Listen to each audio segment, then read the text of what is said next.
Praise lord. ಪ್ರೀತಿಯ ದೇವರ ಮಕ್ಕಳೇ, ಈ ದಿನ ದೇವರ ವಾಕ್ಯವನ್ನು ನಾವು ಧ್ಯಾನಿಸಿಕೊಳ್ಳೋಣ. ಪೌಲನು ಕೊರಿಂಥದವರಿಗೆ ಬರೆದ ಮೊದಲನೆಯ ಪತ್ರಿಕೆ, ಹಲ್ಲೆಲೂಯ, 13ನೇ ಅಧ್ಯಾಯ 8ನೇ ವಚನ. ಪ್ರೀತಿಯು ಎಂದಿಗೂ ಬಿದ್ದು ಹೋಗುವುದಿಲ್ಲ. ಪ್ರವಾದಿಗಳಾದರೂ ಇಲ್ಲದಂತಾಗುವುದು, ವಾಣಿಗಳು ನಿಂತು ಹೋಗುವವು, ವಿದ್ಯೆಯು ಇಲ್ಲದಂತಾಗುವುದು. ಅಪೂರ್ಣವಾಗಿ ತಿಳಿದುಕೊಳ್ಳುತ್ತೇವೆ, ಅಪೂರ್ಣವಾಗಿ ಪ್ರವಾದಿಸುತ್ತೇವೆ. ಆದರೆ ಸಂಪೂರ್ಣವಾದದ್ದು ಬಂದಾಗ ಅಪೂರ್ಣವಾದದ್ದು ಇಲ್ಲದಂತಾಗುವುದು. ಹಲ್ಲೆಲೂಯ. ಪ್ರೀತಿಯ ದೇವರ ಮಕ್ಕಳೇ, ಸೊ ಇಲ್ಲಿ ದೇವರು ಹೇಳ್ತಾ ಇದ್ದಾರೆ, ಪ್ರೀತಿಯು ಎಂದಿಗೂ ಬಿದ್ದು ಹೋಗುವುದಿಲ್ಲ ಅಂತೆ. ಹಲ್ಲೆಲೂಯ. ಪ್ರೀತಿಯು ಎಂದಿಗೂ ಬಿದ್ದೋಗೋದಿಲ್ಲ. ಯಾಕೆ ಗೊತ್ತಾ? ಪ್ರೀತಿ ಎನ್ನುವುದು ಪ್ರಿಯರೇ ನಿಜವಾದ ಇರಬೇಕು, ನಿಜವಾಗಿ ಪ್ರೀತಿಸಬೇಕು. ಯಾಕೆಂದರೆ ನೀನು ಅವರಿಂದ ಏನೋ ಬಯಸ್ತಾ ಇದೀಯ ಅಂತ ಹೇಳಿದ್ರೆ ಅದು ಪ್ರೀತಿ ಆಗೋದಿಲ್ಲ ಪ್ರಿಯರೇ. ಹಲ್ಲೆಲೂಯ. ನಿಜವಾಗ್ಲೂ ಅದು ಪ್ರೀತಿ ಆಗೋದಿಲ್ಲ. ನೀನು ಅವರಿಂದ ಏನೋ ಬಯಸ್ತಾ ಇದೀಯ ಅಂತ ಹೇಳಿದ್ರೆ ಅದು ಇಲ್ಲಿ ಪ್ರೀತಿ ಆಗೋದಿಲ್ಲ. ಏನಾಗುತ್ತೆ ಗೊತ್ತಾ? ವ್ಯವಹಾರ ಆಗುತ್ತೆ. ನೀನು ಇದನ್ನು ಕೊಟ್ಟರೆ ನಾನು ನಿನಗೆ ಇದನ್ನು ಕೊಡ್ತೇನೆ. ಹಲ್ಲೆಲೂಯ. ನೀನು ನನಗೆ ಇದು ಕೊಟ್ಟರೆ ನಾನು ಇದು ನಿನಗೆ ಕೊಡ್ತೇನೆ. ಸೊ ಇಲ್ಲಿ ವ್ಯವಹಾರ, ಬಿಸ್ನೆಸ್ ಆಗುತ್ತೆ. ಹಲ್ಲೆಲೂಯ. ಪ್ರೀತಿ ಅನ್ನೋದು ಬಿಸ್ನೆಸ್ ಅಲ್ಲ, ವ್ಯವಹಾರ ಅಲ್ಲ. ಹಲ್ಲೆಲೂಯ. ಪ್ರೀತಿ ಅನ್ನೋ 2 ಅಕ್ಷರದಲ್ಲಿ ಎಷ್ಟೆಲ್ಲವನ್ನು ಅಡಗಿದೆ. ಅದು ನಿಜವಾಗಿ ತಿಳ್ಕೊಂಡಾಗಲೇ ನಮ್ಗೆ ಅರ್ಥ ಆಗುತ್ತೆ. ಹಲ್ಲೆಲೂಯ. ಈ ಪ್ರೀತಿ ಅನ್ನೋದು ಈಗಿನ ಯೌವನಸ್ಥರಿಗೆ ಕೇವಲ ಆಕರ್ಷಿತನಾಗಿದೆ. Attraction. Hallelujah. Attraction, just crush. ಈ ಆಕರ್ಷಣೆ ಎನ್ನುವುದು ಮನುಷ್ಯರನ್ನ ಸೆಳೆದುಕೊಳ್ಳುತ್ತೆ. ಸೊ ಇದು ಮನುಷ್ಯರನ್ನು ಯಾಕೆ ಸೆಳೆದುಕೊಳ್ಳುತ್ತೆ ಗೊತ್ತಾ ಪ್ರಿಯರೇ? ಹಲ್ಲೆಲೂಯ. ನೀನು ಸೈತಾನನಿಗೆ ಯಾವ ರೀತಿಯಾಗಿ ಬಲಿಗೆ ಬೀಳ್ತೀಯೋ ಅಂತ ಅವನಿಗೆ ಗೊತ್ತಿರುತ್ತೆ. ಹಲ್ಲೆಲೂಯ. ನೀನು ವಾಕ್ಯದಲ್ಲಿ ಸ್ಪಷ್ಟವಾಗಿ ಇರ್ತೀಯ. ವಾಕ್ಯದಲ್ಲಿ ಒಳ್ಳೆ ರೀತಿಯಿಂದ ಕ್ರಮಬದ್ಧವಾಗಿ ದೇವರ ಮುಖಾಂತರ ತಿಳ್ಕೊಳ್ತಾ ಇರ್ತೀಯ.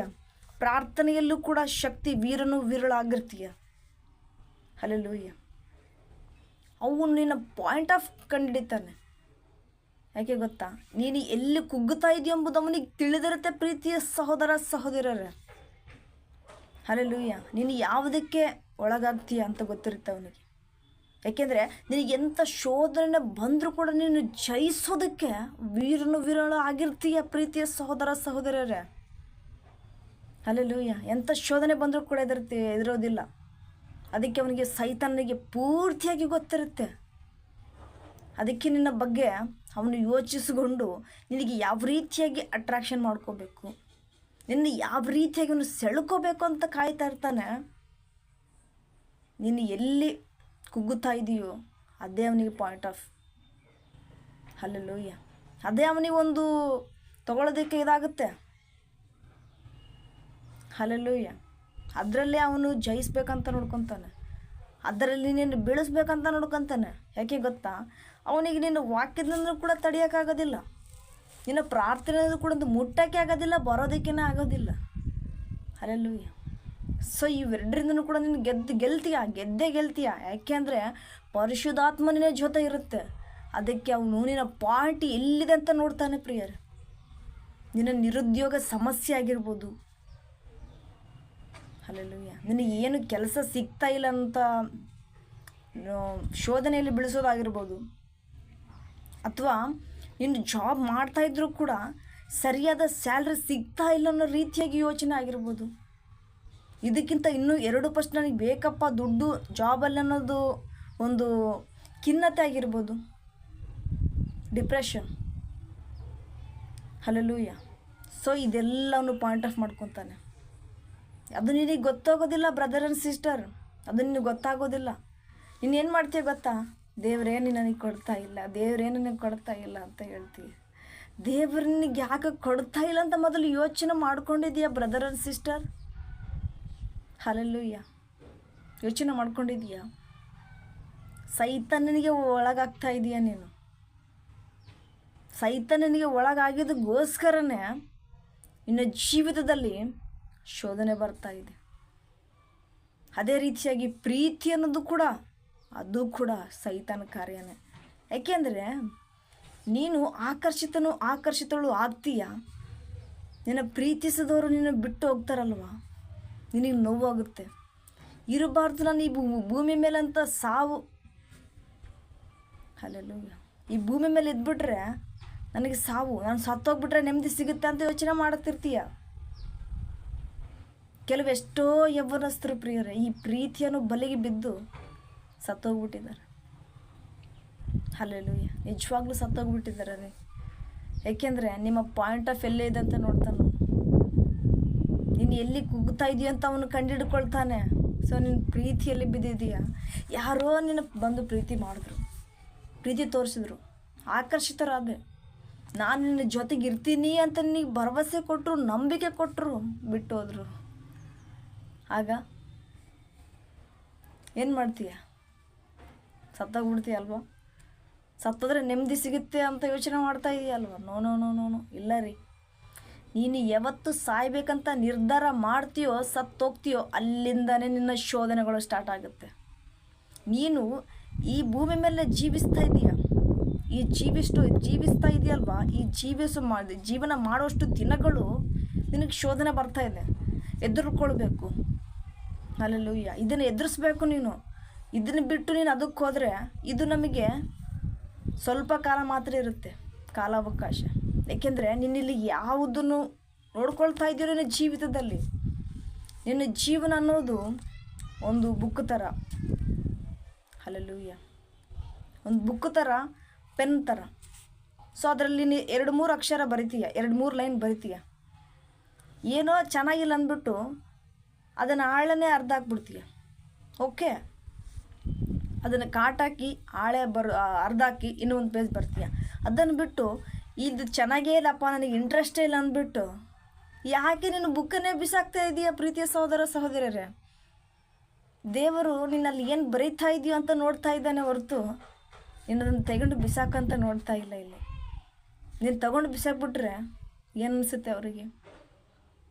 ನಾನು ಒಳ್ಳೆ ಜೀವನ ಕೊಟ್ಟಿದ್ದೇನೆ, ಒಳ್ಳೆ ಜೀವ ಕೊಟ್ಟಿದ್ದೇನೆ, ನನ್ನ ಮಕ್ಕಳಿಗೆ ಇನ್ನೂ ಅರ್ಥ ಆಗ್ತಾ ಇಲ್ಲ. ಯೋಚನೆ ಮಾಡ್ತಾರೆ ಅಲ್ವಾ? ಯಾರೋ ಪ್ರೀತಿಗೋಸ್ಕರ ನಾನು ಯಾರೋ ಪ್ರೀತಿಸೇ ಇಲ್ಲ, ಯಾರೋ ಪ್ರೀತಿಸಿದ್ರು ನಾನು ಬಿಟ್ಟೋದ್ರೆ ಅಂತ ನಿನ್ನ ಕಣ್ಣೀರು ಆಗ್ತಾಯಿದೆಯಾ, ದುಃಖ ಆಗ್ತಿದೆಯಾ, ನೋವು ಪಡ್ತಾ ಇದೆಯಾ? ಯಾಕೆ? ನಿಜವಾದ ಪ್ರೀತಿ ಅಂದರೆ ಏನು ಅಂತ ನಿನಗೆ ಗೊತ್ತಾಗ್ತಾ ಇಲ್ಲ ಅಲ್ವಾ?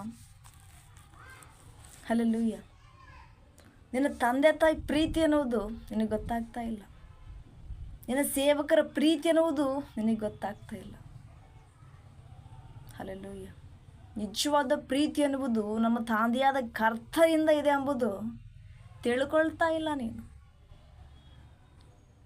ಹಲ್ಲೆಲೂಯಾ, ನೀನು ಎಷ್ಟೋ ಪ್ರಾರ್ಥನೆ ಮಾಡ್ತಾ ಇರ್ಬೋದು, ಎಷ್ಟೋ ವಾಕ್ಯಗಳನ್ನು ಓದ್ತಾ ಇರ್ಬೋದು, ದೇವರೊಟ್ಟಿಗೆ ಮಾತಾಡ್ತಾ ಇರ್ಬೋದು. ನನಗೆ ನಿರುದ್ಯೋಗ ಸಮಸ್ಯೆ ಇದೆ ಅಂದ್ಬಿಟ್ಟು ಕೂಗ್ತಾ ಇದೆಯಾ ಅಲ್ವಾ? ಡಿಪ್ರೆಷನ್ಗೆ ಹೋಗ್ತಾ ಇದೆಯಾ? ಯಾಕೆ? ದೇವರ ಮೇಲೆ ಪ್ರೀತಿ ಇಲ್ಲ ಅಲ್ವಾ? ನಿನ್ನ ಜಾಬ್ ಮೇಲೆ ಇರೋಷ್ಟು ಪ್ರೀತಿ, ನಿನ್ನ ಕೆಲಸದ ಮೇಲೆ ಇರೋಷ್ಟು ಪ್ರೀತಿ, ದೇವರ ಮೇಲೆ ಪ್ರೀತಿ ಇಟ್ಟಿಲ್ವೇನೋ ನೀನು? ಹಲ್ಲೆಲೂಯಾ, ದೇವರ ಮೇಲೆ ಪ್ರೀತಿ ಇಟ್ಟಿಲ್ವೇನೋ ನೀನು? ಅದಕ್ಕೋಸ್ಕರ ದೇವರು ನಿನಗೆ ತಡ ಮಾಡ್ತಾ ಇದ್ದಾನೆ ನಿನ್ನ ಜೀವಿತದಲ್ಲಿ ಕಾರ್ಯಗಳು ನಡೆದು. ಹಲ್ಲೆಲೂಯಾ, ಸೊ ಅದಕ್ಕಾಗಿ ನೀನು ಇಲ್ಲಿಂದ ಹಿಂದೆ ಹೋಗ್ತಾ ಇದೀಯ.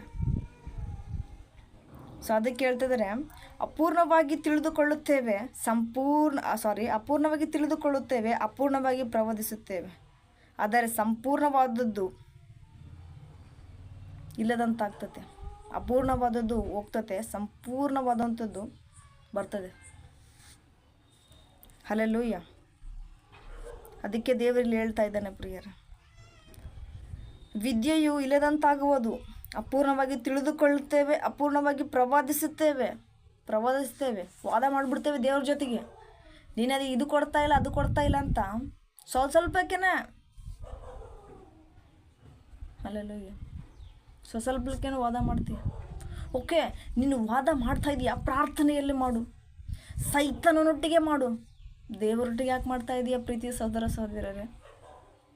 ಹಲ್ಲೆಲೂಯಾ, ದೇವರೊಟ್ಟಿಗೆ ಯಾಕೆ ಮಾಡ್ತಾ ಇದೀಯ? ಸೈತಾನೊಟ್ಟಿಗೆ ಹೋರಾಡು. ದೇವರನಿಗೆ ಅದಕ್ಕೆ ಸಹಾಯ ಮಾಡ್ತಾನೆ. ಆದರೆ ದೇವರೊಟ್ಟಿಗೆ ನೀನು ವಿರೋಧವಾಗಿದೀಯ, ಪ್ರವಾದಿಸ್ತಿದೀಯ, ನೀನು ಸಂಪೂರ್ಣವಾಗಿ ಗ್ರಹಿಸಿಕೊಳ್ತಾ ಇಲ್ಲ, ಸಂಪೂರ್ಣವಾಗಿ ನೀನು ತಿಳಿದುಕೊಳ್ತಾ ಇಲ್ಲ. ಹಲ್ಲೆಲೂಯಾ. ಸೊ ಅದಕ್ಕೆ ದೇವರು ನಿನ್ನಿಂದ ಇಸ್ಕೊಂಡಿದ್ದಾನೇನೋ ನೋಡ್ಕೊ. ಅದಕ್ಕೆ ನೀನು ದೇವರು ಕೊಡ್ತಾ ಇಲ್ಲೇನು. ಯಾಕೆಂದರೆ ನಿಜವಾದ ಪ್ರೀತಿ ನೀನು ತಿಳಿದುಕೊ. ಮೊದಲನೇ ಸ್ಥಾನ, ಮೊದಲನೇ ಸಮಯ ದೇವರಿಗನ್ನು ಮೀಸಲಾಗಿಡ್ತೀಯ. ಆಗ ಆಟೋಮೆಟಿಕ್ಕಾಗಿ ನಿನ್ನ ಜೀವಿತದಲ್ಲಿ ಕಾರ್ಯಗಳು ಎಲ್ಲವೂ ಸಕ್ಸಸ್ಫುಲಿ ಆಗುತ್ತೆ. ಹಲ್ಲೆಲೂಯಾ. ನನ್ನ ಮಗನು ನನ್ನ ಮಗಳು ತಮಗಿರುವ ಕೆಲಸವನ್ನು ಬಿಟ್ಟು ಕೂಡ ನನ್ನನ್ನು ಎಷ್ಟೊಂದು ಪ್ರೀತಿಸ್ತಾ ಇದ್ದಾರೆ. ದೇವರಿಗೆ ಕನ್ನಿಕರ ಅನ್ನಿಸ್ಬೇಕು ಪ್ರಿಯರೇ. ದೇವರಿಗೆ ನಾನು ಕೊಟ್ಬಿಡ್ಬೇಕಪ್ಪ ನನ್ನ ಮಕ್ಕಳಿಗೆ, ಸಾಕು, ಇನ್ನು ನಾನು ಇದು ಮಾಡಿಸಿದ್ದು, ನಾನು ಆಟ ಆಡಿಸಿದ್ದು ಸಾಕು, ನಾನಿನ್ನು ಅವ್ರನ್ನ ಕಾಡಿಸಿದ್ದು ಸಾಕು, ನಾನು ಕೊಟ್ಬಿಡ್ಬೇಕಪ್ಪ ನನ್ನ ಮಕ್ಕಳಿಗೆ ಅಂತ ಆತನ ಯೋಚನೆ ಮಾಡಬೇಕು. ಆ ರೀತಿಯಾಗಿ ನೀನಿರಬೇಕು, ಆ ರೀತಿಯಾಗಿ ನಾನು ನಂಬಿಕೆಯಿಂದ ಇರಬೇಕು. ನೀನು ಪ್ರವಾದಿಸುವುದಲ್ಲ, ದೇವರು ಕೊಟ್ಟಿಲ್ಲ ಅಂತ ಹೇಳ್ಬಿಟ್ಟು ನೀನು ವಾದ ಮಾಡುವುದಲ್ಲ. ಹಲ್ಲೆಲೂಯಾ. ಸೊ ಇದಕ್ಕಾಗಿ ನಾನು ಒಂದು ಶಾರ್ಟ್ ಆ್ಯಂಡ್ ಸ್ವೀಟಾಗಿ ಹೇಳ್ತೇನೆ. ಒಬ್ಬ ಯವ್ವನಸ್ಥಳಿದ್ದಾಳೆ ಪ್ರಿಯರ. ಸೊ ಆಕೆ ಪಾಸ್ಟರ್ ಹತ್ರ ಬರ್ತಾಳೆ. ನಾನು ಸೇವಕರೇ, ಇವತ್ತಿನಿಂದ ನಾನು ಚರ್ಚಿಗೆ ಬರೋದಿಲ್ಲ, ವಾಕ್ಯ ಓದೋದಿಲ್ಲ ಅಂತ ಹೇಳ್ತಾಳೆ. ಯಾಕಮ್ಮ, ಏನಾಯಿತು ಅಂತ ಸೇವಕರು ಕೇಳಿದಾಗ, ಇಲ್ಲ, ನನ್ನ ಜೀವಿತದಲ್ಲಿ ಕಾರ್ಯಗಳು ಅದ್ಭುತ ಒಂದೂ ಆಗಿಲ್ಲ, ನನಗೆ ಅಂದ್ಕೊಂಡಿದ್ದು ಸಕ್ಸಸ್ಫುಲಿ ಸಿಗ್ತಾ ಇಲ್ಲ, ಇನ್ನು ನಾನು ಯಾಕೆ ದೇವ್ರನ್ನ ತೊಗೊಳ್ಬೇಕು, ಇನ್ನು ದೇವ್ರು ನಾನು ಯಾಕೆ ಪ್ರೀತಿ ಮಾಡಬೇಕು ಅಂತ ಸೇವಕರಿಗೆ ಹೇಳ್ತಾರೆ ಆ ಸಹೋದರಿ. ಆಗ ಸೇವಕರು ಯೋಚನೆ ಮಾಡಿಬಿಟ್ಟು ಪವಿತ್ರಾತ್ಮ ಮುಖಾಂತರ ಅವರಿಗೆ ಗೊತ್ತಾಗುತ್ತೆ. ಸೊ ಆಗ ಆ ಹೆಣ್ಮಗಳಿಗೆ ತಿಳಿಸಿಕೊಡ್ತಾರೆ, ಓಕೆ, ನೀನು ದೇವ್ರನ್ನ ಬಿಡಬೇಕಂತ ಇದೀಯಾ, ದೇವರು ನಿನಗೇನೋ ಕೊಟ್ಟಿಲ್ಲ ಅಂದ್ಬಿಟ್ಟು ದೇವ್ರನ್ನ ಇವತ್ತು ಬಿಟ್ಟು ಹೋಗ್ಬೇಕಂತ ಇದೀಯಾ. ಇಷ್ಟು ದಿವಸ ನಿನ್ನ ಜೀವಿತದಲ್ಲಿ ಮಾಡುವ ಕಾರ್ಯಗಳು, ದೇವರು ಅದ್ಭುತ ಮಾಡಿರುವ ಕಾರ್ಯಗಳು ನೀನು ಒಂದು ಬುಕ್ಕಲ್ಲಿ ಬರ್ಕೊಂಡು ನನಗೆ ತಂದು ಕೊಡು ಅಂತ ಸೇವಕರು ಹೇಳಿದಾಗ, ಓಕೆ ಪಾಸ್ಟರ್, ಇದನ್ನು ಬರ್ಕೊಟ್ಟು ನಾನು ಮುಂದಕ್ಕೆ ಬರೋದಿಲ್ಲ, ನಾನು ಮುಂದೆ ದೇವರಲ್ಲಿ ನಾನು ನಡ್ಕೊಳ್ಳೋದಿಲ್ಲ, ನಾನು ಬಿಟ್ಬಿಡ್ತೀನಿ ಅಂತ ಹೇಳ್ತಾಳೆ. ಓಕೆ, ನೀನು ಅದನ್ನು ಬರ್ಕೊಂಡು ಬಾ, ಅದನ್ನು ನಿಂತ್ಕೊಂಡು ಓದು ಅಷ್ಟೇ, ನೀನು ಆಮೇಲೆ ಬಿಟ್ಟು ಹೋಗ್ಬಿಡು, ನಿನ್ನಿಷ್ಟ ಅದು ಅಂತ ಸೇವಕರು ಹೇಳ್ತಾರೆ. ಓಕೆ, ಆ ಲೇಡಿ ಏನು ಮಾಡ್ತಾಳೆ ಗೊತ್ತಾ, ಯೇಸು ಮಾಡಿರುವ ಅದ್ಭುತ ಕಾರ್ಯ, ಯೇಸು ಮಾಡಿರುವ ಈ ಅದ್ಭುತ ಕಾರ್ಯ, ಯೇಸು ಮಾಡಿರುವ ಈ ಅದ್ಭುತ ಕಾರ್ಯ ಅಂತ ಪ್ರತಿ ಒಂದೂ ಕೂಡ ಪ್ರಿಯರೇ ಅಲ್ಲಿ ಅದ್ಭುತ ಯೇಸು ಮಾಡಿದ್ದಾನೆ, ಅದ್ಭುತ ಯೇಸು ಮಾಡಿದ್ದಾನೆ ಅಂತಲೇ ಬರುತ್ತೆ ಹೊರತು ಮಾಡಿಲ್ಲ ಅಂತ ಬರುವುದಿಲ್ಲ. ಹಲ್ಲೆಲೂಯಾ. ಸೊ ಆಗ ಬಂದು ಸೇವಕರ ಮುಂದೆ ಕೊಡ್ತಾಳೆ. ಓಕೆ, ನಾನು ಓದುವಂಥ ಸೇವಕರು ಹೇಳ್ತಾರೆ, ಯೇಸು ನನಗೆ ಈ ಸಮಯದಲ್ಲಿ ಈ ಅದ್ಭುತ ಮಾಡಿದ್ರು, ಯೇಸು ನಾನು ಈ ಸಮಯದಲ್ಲಿ ಇಕ್ಕಟ್ಟಿನಿರುವಾಗ ಅದ್ಭುತ ಮಾಡಿದ್ರು, ಅವನ್ನ ಬಂದು ರಕ್ಷಣೆ ಮಾಡಿದ್ರು ಅಂತ ಪ್ರತಿ ಒಂದೂ ಕೂಡ ಅದ್ಭುತನೇ, ಮಿರಾಕಲ್ ಯಾವ ರೀತಿ ಆಗಿರುತ್ತೋ ಪ್ರತಿ ಒಂದು ಕೂಡ ಅದರಲ್ಲಿ ಬರೋದಿರುತ್ತೆ. ಆಗ ಎಲ್ಲನೂ ಕೂಡ ಸಂಪೂರ್ಣವಾಗಿ ಓದ್ತಾಳೆ, ಅಷ್ಟೂ ಕೂಡ ಅದ್ಭುತ ಅದ್ಭುತ ಅಂತಲೇ ಬರೆದಿರುತ್ತೆ. ಆಕೆಗೆ ಮೈಂಡಿಗೆ ಹೊಡೆದು ಬಿಡುತ್ತೆ. ಓಕೆ, ನನ್ನ ಪಾಸ್ಟ್ರಿಗೆ ಹೇಳ್ತಾಳೆ, ಪಾಸ್ಟ್ರೇ, ನನ್ನ ಜೀವಿತದಲ್ಲಿ ಇಷ್ಟೆಲ್ಲ ದೇವರು ಅದ್ಭುತ ಮಾಡಿದ್ದಾನೆ, ಇದನ್ನು ಕೂಡ ಇವತ್ತೆಲ್ಲ ನಾಳೆ ಮಾಡೇ ಮಾಡ್ತಾರೆ. ಹಲ್ಲೆಲೂಯಾ. ನೋಡಿದ್ರ, ಇವತ್ತೆಲ್ಲ ನಾಳೆ ಇದನ್ನು ಮಾಡೇ ಮಾಡ್ತಾರೆ. ಯಾಕೆಂದರೆ ನನ್ನ ಜೀವಿತದಲ್ಲಿ ಅಷ್ಟು ಕೂಡ ಅದ್ಭುತನೇ ಆಗಿದೆ ಅಲ್ವಾ, ಇದನ್ನೊಂದು ಮಾಡಿಲ್ಲ ಅಂತ ನಾನು ಯಾಕೆ ಬಿಡ್ತಾ ಇದ್ದೀನಿ ದೇವರನ್ನು. ಹಲ್ಲೆಲೂಯಾ. ಹಾಗೆ ನೋಡ್ರಿ, ಸೇವಕರಿಗೆ ಕ್ವಶನ್ ಆಗ್ತಾಳೆ, ನಾನು ಯಾಕೆ ಬಿಡ್ಬೇಕು ಅಂದ್ಕೊಂಡು ನನಗೆ ಗೊತ್ತಾಗಲಿಲ್ಲ ಪಾಸ್ಟ್ರೇ. ನಿಜವಾಗ್ಲೂ ಅಂದರೆ ಇವೆಲ್ಲ ನೋಡ್ತಾ ಇದ್ದರೆ ನಾನು ಬರ್ಕೊಂಡು ದೇವರನ್ನ ಜೀವಿತದಲ್ಲಿ ಎಷ್ಟೆಲ್ಲ ಮಿರಾಕಲ್ ಅದ್ಭುತ ಕಾರ್ಯಗಳು ಮಾಡಿದ್ದಾನೆ. ಒಂದು ಕಾರ್ಯ ನನ್ನಿಂದ ಲೇಟ್ ಆಗಿದೆ ಅಂದ್ಬಿಟ್ಟು, ದೇವರಿಂದ ಲೇಟ್ ಆಗಿದೆ ನನ್ನ ಕಾರ್ಯ ಅಂದ್ಬಿಟ್ಟು ನಾನು ಬಿಟ್ಟು ಹೋಗ್ತಿದ್ದೇನೆ, ಅದು ಕೂಡ ಇವತ್ತಿಲ್ಲ ನಾಳೆ ನಾಡ್ದು ಹಾಗೆ ಆಗುತ್ತೆ ಅದ ತಾನೇ ಸಾಕ್ಷಿ ಕೊಡ್ತಾಳೆ. ಹೌದಮ್ಮ, ನನಗೆ ಗೊತ್ತು, ನಿನಗೆ ನಿಜ ಯಾವುದು ಸುಳ್ಳು ಯಾವುದಂತ ತಿಳಿಸೋದಕ್ಕೋಸ್ಕರವೇ ನಿನಗೆ ಬರ್ಕೊಂಡು ಬಾ ಅಂತ ಹೇಳಿದೆ.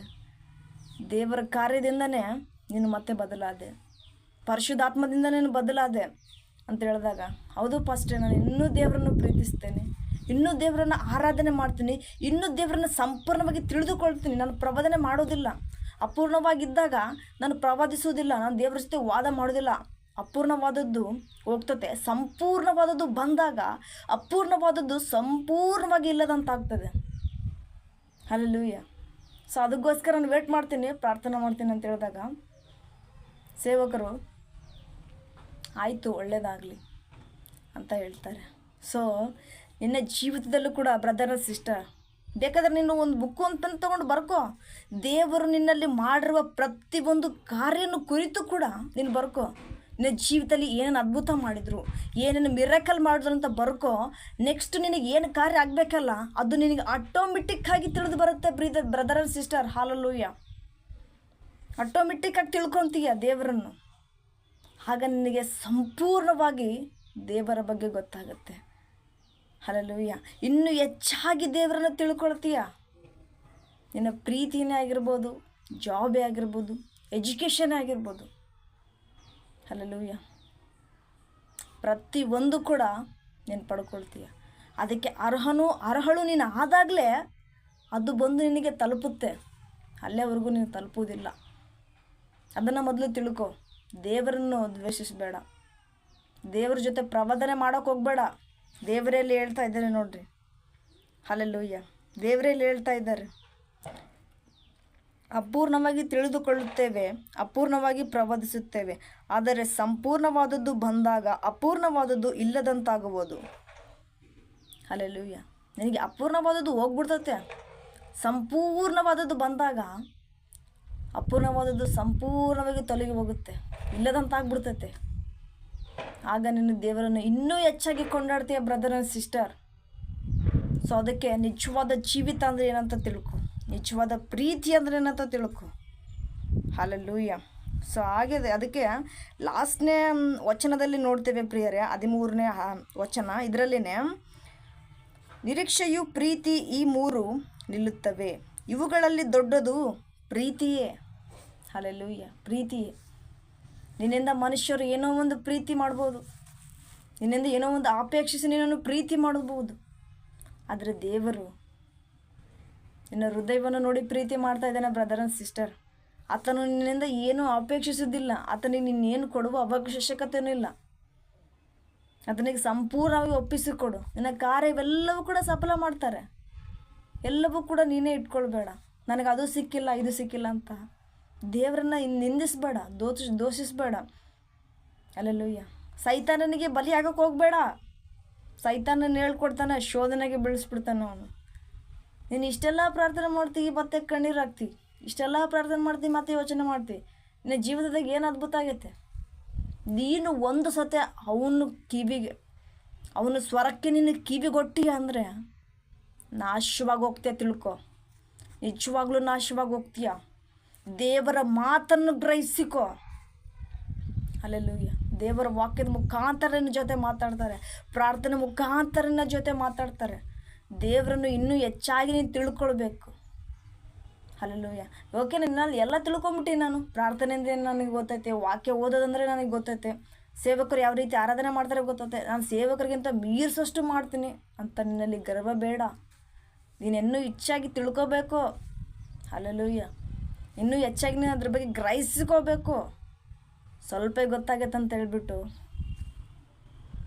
ಅಲ್ಲೂಯ್ಯ ಅಪಹಾಸ್ಯ ಮಾಡೋಕ್ಕೆ ಹೋಗಬೇಡ. ದೇವರನ್ನ ದೂರ ಮಾಡ್ಕೊಳ್ಳೋಕೆ ಹೋಗಬೇಡ. ನಿನಗೆ ಏನೋ ಒಂದು ಕಾರ್ಯ ಹಿಂದಾಗೈತೆ ಅಂದ್ಬಿಟ್ಟು ದೇವರನ್ನ ದೋಷಿಸಬೇಡ. ಇವತ್ತೆಲ್ಲ ನಾಳೆ ನನ್ನ ಜೀವಿತದಲ್ಲಿ ಕಾರ್ಯ ನಡುತ್ತೆ ಯೇಸುವಿನ ನಾಮದಲ್ಲಿ ಅಂತ ನಂಬಿಕೆ ಇಡು. ಸಕ್ಸಸ್ಫುಲಿ ಆಗ್ತೀಯ. ಹಲ್ಲೆಲೂಯಾ. ಸೊ ಈ ವಾಕ್ಯದ ಮುಖಾಂತರ ಪ್ರಿಯರೇ, ದೇವರು ನಿಮ್ಮ ಜೊತೆ ಮಾತಾಡಿದ್ದಾರೆ. ಈ ವಾಕ್ಯ ಯಾರಿಗೆ ಹೋಗಬೇಕೋ, ಯಾರಿಗೆ ತಲುಪಬೇಕೋ ಅವರೆಲ್ಲರೂ ಕೂಡ ನಿಜವಾಗ್ಲೂ ಗ್ರಹಿಸ್ಕೊಳ್ರಿ. ನಿಮ್ಮ ಆತ್ಮಿಕ ಜೀವಿತವನ್ನು ಹೆಚ್ಚಿಸಿಕೊಳ್ಳ್ರಿ. ಇವತ್ತೆಲ್ಲ ನಾಳೆ ದೇವರು ನನಗೆ ಸಂಪೂರ್ಣವಾಗಿ ಕೊಡ್ತಾರೆ ಅಂತ ನಂಬಿಕೆ ಇಡ್ರಿ. ನಂಬಿಕೆಯಿಂದ ಪ್ರಾರ್ಥನೆ ಮಾಡಿಕೊಳ್ಳ್ರಿ. ನಂಬಿಕೆಯಿಂದನೇ ಪ್ರತಿಯೊಂದನ್ನು ಕೂಡ ನೀವು ಜಯಿಸೋಕ್ಕೆ ಸಾಧ್ಯ. Hallelujah. My God bless you all to amen.